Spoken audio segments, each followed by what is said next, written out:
Yeah. Kayak tadi Gus bahwa tadi pelaku dakwah ternyata semuanya. Iya. Kan gitu ya.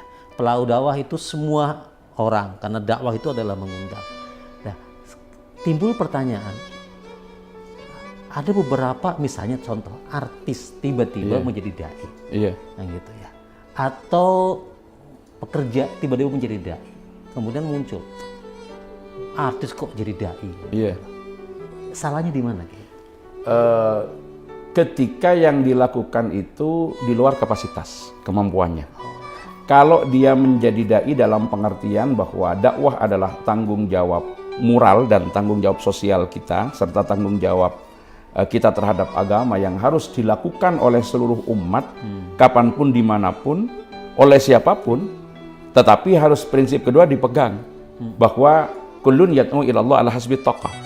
Masing-masing ini mengajak kepada Allah Subhanahu wa taala sesuai dengan kadar kemampuan. Artinya kalau dia dagang di pasar, kemudian dagang tempe, bisa dong dakwah dengan cara dakwah itu. dengan cara yang benar. Bagaimana dagang tempe yang benar sesuai dengan ketentuan dan ajaran syariat. Dia menunjukkan akhlak dan etika sebagai penjual yang baik, karena at-tajir as-suduq itu kan seorang pedagang yang jujur itu juga akan dikumpulkan mal anbiya was-siddiqin ya, kelak di surganya Allah Subhanahu wa taala. Nah, kalau tadi ditanya sama Kiai Salsaf itu salahnya di mana? Salahnya ketika dia tidak punya kemampuan, kemudian melakukan dakwah dengan bayanu al-Islam bil hujjah al-mutmainnah wal barahin al-qati'ah wal adillah as-sahihah.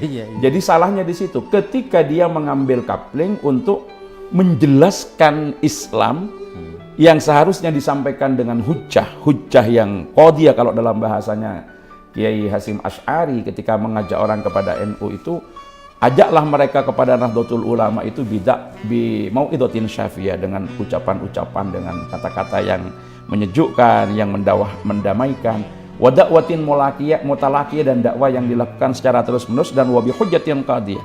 Nah, salahnya di mana? Kalau mereka mengambil kapling ini. Karena di sini diperlukan syarat-syarat dan kapasitas seorang dai yang memang harus memiliki kualifikasi keilmuan yang jelas. Jadi seorang artis tidak salah bagi mereka berdakwah, dan mereka harus berdakwah. Berdakwah dengan apa? Makalah diutamakan dengan dakwah dengan hal. Tatkala mereka bisa membagi apa atau berbagi dengan apa yang telah mereka dapatkan di jalan Allah, mengajak orang pada kesadaran keberagaman sesuai dengan kaplingnya, itu adalah satu aktivitas dakwah.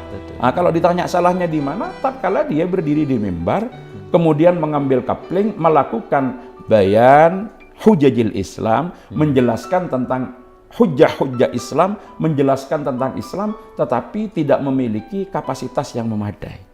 Problemnya di situ.